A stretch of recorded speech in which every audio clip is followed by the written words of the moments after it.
안녕하십니까. 1월 3일 월요일 영국의 소리방송 빅타연입니다. 오늘 첫 소식은 한국 선거판 읽기입니다. 저희 영국의 소리방송은 보수주의적 국가관을 가지고 있는 우파 성향의 유튜버입니다. 때문에 현재 메이저 언론에서 국민들을 몰고 있는 이재명과 윤석열의 둘 중 하나 선택 방법은 처음부터 받아들이기 어려웠습니다. 제일 큰 이유는 아무리 좋게 생각하려 해도 두 후보 모두 대한민국의 차기 지도자로서는 부족한 게 너무 많다는 결론 때문입니다. 이준석 당대표는 자신이 마치 정치평론가인 양 여기저기 다니면서 자당 후보를 비판하고 다닙니다. 윤 후보는 애써 이준석을 의식 안 하려 노력하며 신발까지 벗고 큰절까지 하지만은 우파 시민들의 70%가 윤석열 후보의 교체를 주장하고 있다는 여론조사 보고가 방송 내용 중에 있습니다. 어제 MBN 뉴스에 출연한 이준석과의 대담 일부를 보시겠습니다. 어떤 사고가 이루어지고 있다면은 그 얘기를 당당하게 하면 됩니다. 네. 예.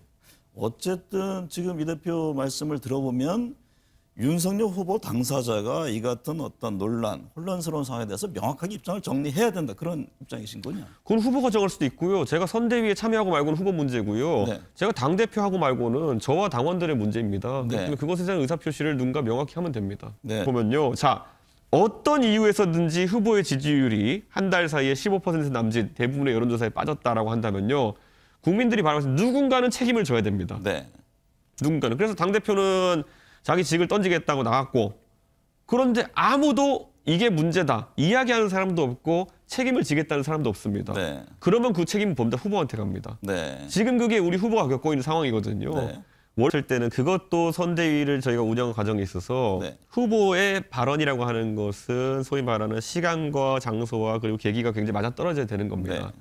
자, 그런데 후보가 그렇게 강한 발언을 했다고 알려진 대구에서의 공간은 당원 집회였습니다. 네. 우리 당원들이 모여있는 자리에서 당원들의 어쨌든 선거운동하는 의식을 고취하고 좀 얘기를 하다 보면 세질 수밖에 없어요. 네. 그러면 보통 당원들과 모인 자리에서는 한번 힘내보자 이런 말을 하고 이게 너무 과격해질 수 있기 때문에 비공개로 보통 진행을 해야 됩니다. 네. 초기에 일부 발언 정도만 이제 공개를 하고 언론인들을 위해서.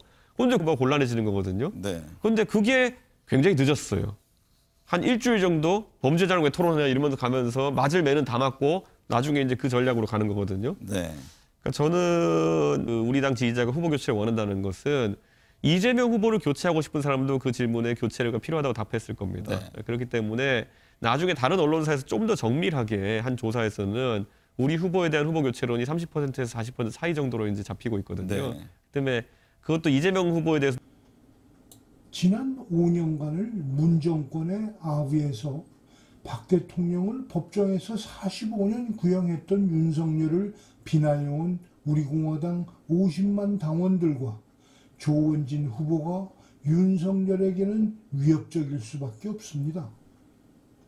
최근에는 정당은 아니지만 정광훈 목사의 사기극으로 갈라설 수밖에 없던 김경재 무소속 후보를 순수 우파들이 모인 자유시민연합이란 단체가 밀고 있어서 아무리 언론들이 김경재와 조원진을 숨겨진 사람들로 뭉개버리려 해도 지지자가 각각 50만 명씩을 이미 넘는 두 후보는 주머니 속의 송곳처럼 삐져나올 것은 시간 문제이기 때문에 국힘당으로서도 두렵지 않을 수가 없다는 겁니다. 또한 김경재 후보는 윤석열에게 박근혜 대통령에 대한 진심 어린 대국민 사과를 요구하고 있어서 윤이 느끼는 압력은 심장이 멎을 정도일 것입니다. 말하자면 성상납 스캔들에도 불구 이준석을 싸고 도는 당 내부로부터 공격과 김경재, 조원진에 의한 외부의 집중 화살을 막고 있어서 필자는 윤 후보가 하차하는 것은 시간 문제라고 판단하고 있습니다. 둘째 소식입니다. 역시 한국 선거판 읽기입니다. 무소속의 김경재 후보가 새해 인사를 겸한 무소속 후보로서 자신의 정치 공약을 내놓은 영상이 있어서 시간 관계상 일부나마 우파 시민들에게 소개해 드리려고 합니다. 그 2022년은 우리 역사에 굉장히 중요한 역사적 변곡점이 되었습니다. 지금 벌어지고 있는 대통령 선거가 주사파에 의한 좌익 독재 정권, 부패 정권이 계속되느냐, 아니면 이에 대칭적으로 나타난 소위 보수 우익 정권이 공교롭게 그 검찰에 의해서 주도되는 그런 정권으로 예상이 됩니다. 대칭점에 있는 윤석열 후보라는 사람은 여러 가지 노력을 많이 하는 걸로 보입니다만은 그의 과거의 검사 그리고 박근혜 탄핵에 의해서 그 조사 담당자 그리고 중앙지검장, 검찰총장에 이르는 과정에서 벌어지는 일련의 정치적인 사건들이 지금 저희들이 와서 확인해 보니까 한국 근현대사에서 가장 큰 규모의 정치적 보복, 정치적 탄압의 대표적인 케이스가 됐습니다. 아마 전무후무할 겁니다. 그것의 주역이라는 것이 자꾸 드러나는 거예요. 그래서 이 원죄로부터 윤석열 후보가 벗어나지 못하는 한 이재명이한테는 뺏기지 않아야 될 거 아닙니까? 그래서 제가 경우에 따라서 윤석열보다 더 앞설 경우에는 윤석열에게 양보하라고 요구하겠습니다. 그리고 제가 좀 떨어지는 경우에는 단일화를 통해서 승부를 결정하자고 제의하겠습니다. 어떤 경우든 이 중요한 역사적 시점을 허수로 보내지 않겠습니다. 우리나라의 정체성을 지켜야 합니다. 대한민국은 민주공화국이다 하는 정체성을 지켜야 합니다.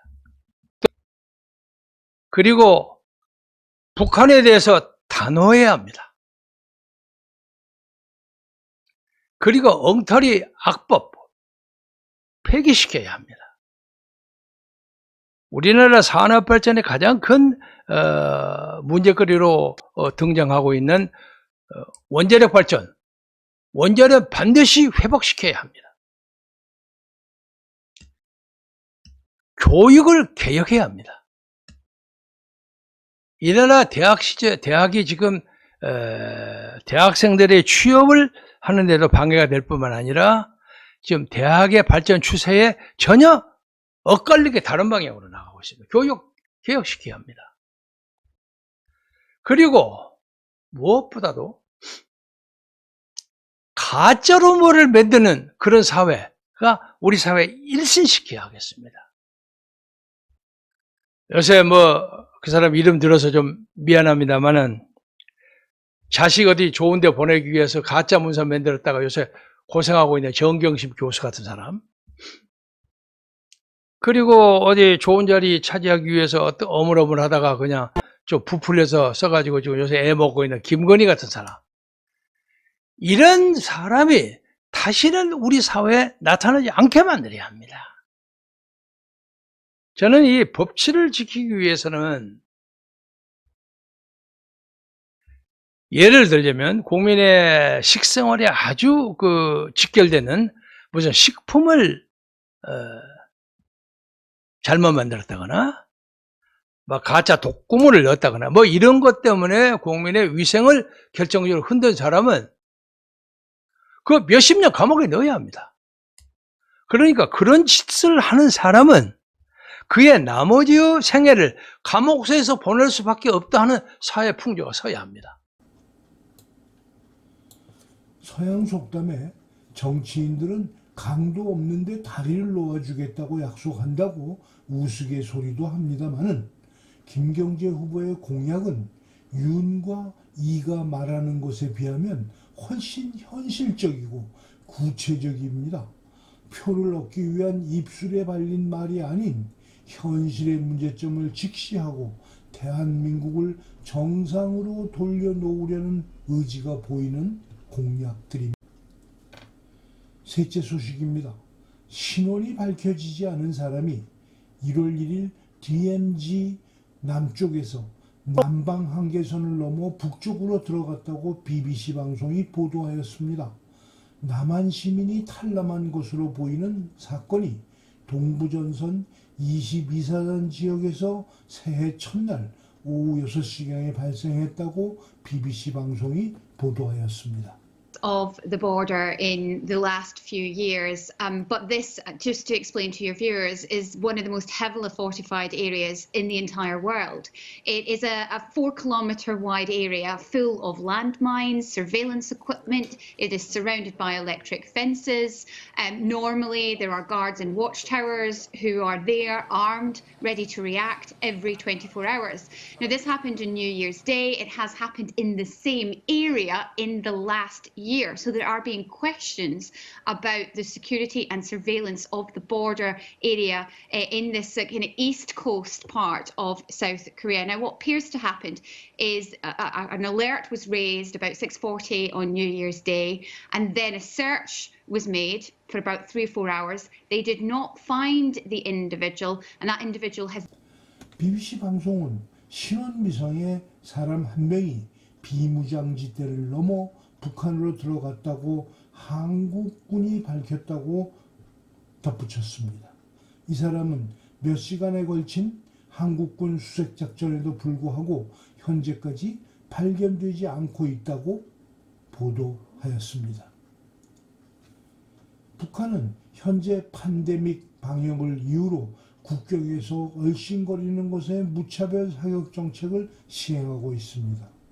아직 총격 소리를 청취하지 못했기 때문에 살아있을 것이라고 추측하는 것이 근데 월북할 수가 있었을까? 어떻습니까? 알아보니 어제 기온은 한 영하 5도에서 영하 6도로 최전방 지역치고는 춥지 않은 날이었습니다.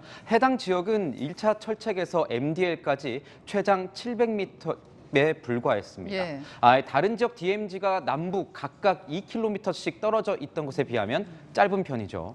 어제는 눈도 내리지 않았습니다. 예. 다만 곳에 따라 그동안 내렸다가 녹지 않은 눈이 대한민국 국방부입니다.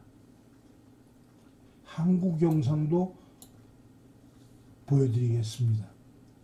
남한의 군 참모들은 그 사람이 아직 살아있는지 알지 못하지만 북한 당국에 보호를 요청하는 메시지를 보냈다고 말했습니다. 오늘 방송을 마치겠습니다. 시청해 주셔서 감사합니다. 내일 또 뵙겠습니다.